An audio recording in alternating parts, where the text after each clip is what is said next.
So this video will be a summary of all the things I've learned so far when it comes to investing.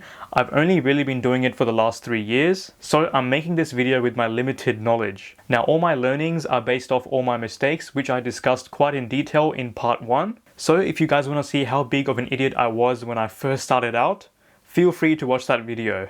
Hey guys, welcome back. My name is Fyzee. On this channel, we look at personal finance and personal development. And today, I'm going to be breaking down 10 lessons I've learned so far, and hopefully this can help you out as well. Number 1, having a solid plan or some sort of direction at the very least. Now, I feel like a lot of people don't do this when they first start out. Maybe they've heard their colleagues talking about a stock, or they watched some video on TikTok about some kid talking about how he 10x'd his own money. And you, the beginner, just jump into it to kind of replicate those results while not really knowing what you actually want to do. In my case, I knew I wanted to start in the stock market sooner or later.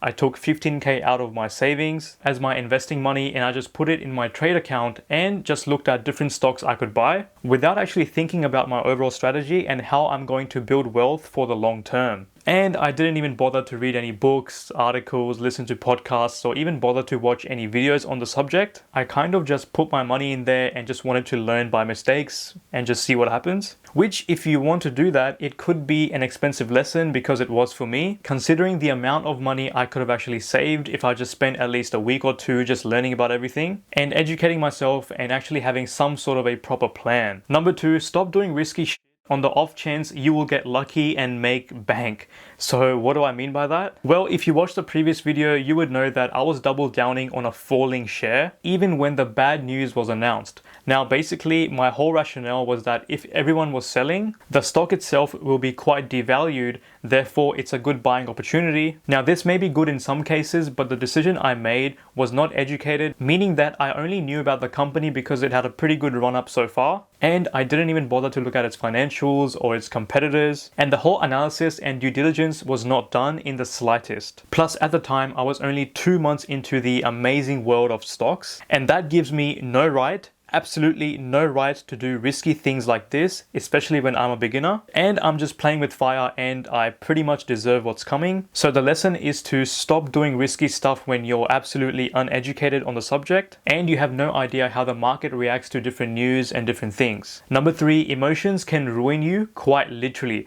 Now this is a huge one because this plagues literally everyone, whether it be retail investors, institutional investors, and basically anyone who does anything in the market. I mean, just look at the volatility of the market when COVID happened. Now, there's even a whole branch of study called behavioral economics that deals with a lot of these themes. And you've got so many different behavioral biases that can occur no matter what type of investor you actually are. Even if you're investing for the long term and your portfolio takes a hit of 30 to 40%, it's pretty damn tough to hold out in those times, especially when you open up your portfolio and you see those massive losses and you start having second thoughts about everything that you're doing, and then you start thinking about selling while you can to get some of your money back. And this has definitely happened to me.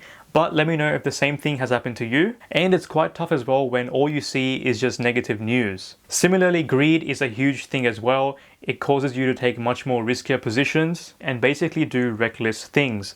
Now, number 4 is think long term and realize the potential of some companies. Now, when you're first starting out, realizing the potential of a company is not something that you'll be able to do just from scratch because you're basically stepping into a massive world which has so many intricacies, but you do have the power to think 10, 20 or 30 years down the track and realize that the small steps you can take today can compound into much bigger things later on down the track. If I followed this lesson before, I would have held on to my precious Afterpay shares back in 2018, and I probably would have even bought more and it would have paid off quite nicely right now. Number 5, research companies that can outperform the market. Now this is a bit similar to number 4, as in realizing the potential of companies, and I just want to also say that not everyone will want to do this because some people are just purely buying ETFs for the long term and they have absolutely no interest in researching companies and checking the market every single day, and that's completely fine. All I'm saying is that personally for me, I've definitely had times where I could have researched a lot more into growth companies that could have huge long-term potential and other companies which have undervalued stocks, which I can buy and get a higher return. Number 6, hitting the like button and subscribing can also be valuable if you want to learn new things about investing investing. I'm just kidding.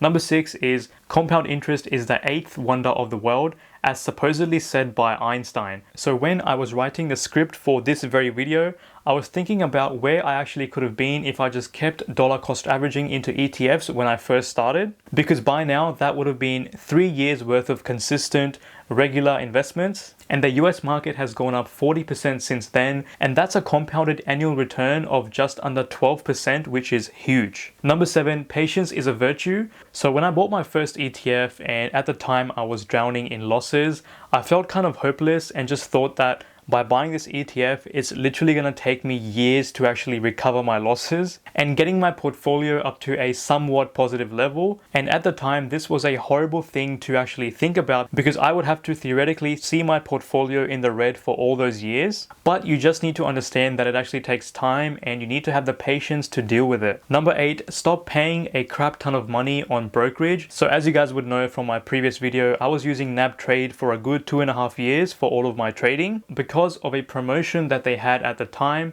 And when the promotion actually ended, I was so used to the platform that I was so lazy to move across, even though there were better options out there, better and cheaper. And I was paying what they call a lazy tax, because it was just so convenient and it was a hassle to switch. Now looking back, I could have saved hundreds, and that money would be much better off being invested into ETFs and other long-term investments, because these fees do add up over time. And if you're looking for a broker, I recommend SelfWealth. There's a link in bio to get 5 free trades, and I'll get 5 free trades as well. Or if you want to buy US stocks, I recommend Stake. There's no brokerage fees, and you can also get a free stock, and I'll get a free stock as well if you use my link. Number 9, be careful where you get your information from, and take everything with a grain of salt and do your own research. If someone is telling you about a stock, always think about why are they recommending it?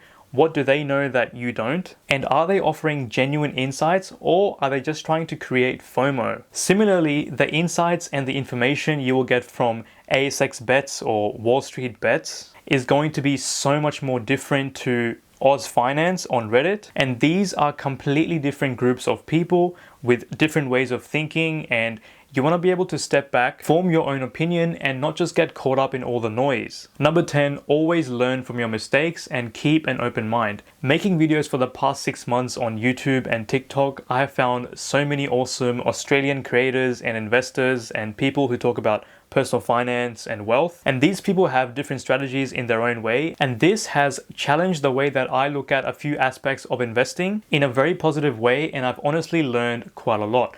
Now, I wouldn't have been able to do this if I just believed that I'm perfect in my own strategy and I know everything, and if I just lived in my own little bubble and I just kept a very closed mind. Similarly, with all the mistakes that I've made so far, there's so much to learn out of it, which ultimately makes you a better investor. So that's it, guys. Hopefully you found heaps of value in this. Some of these things have literally taken me years to learn, so hopefully you can keep these things in mind when you first start off in your investing journey. If you found value, please like and subscribe, and check out part 1, which goes into all of the mistakes that I've made which led to this video. And thanks for watching, guys. I'll see you in the next one. Bye bye.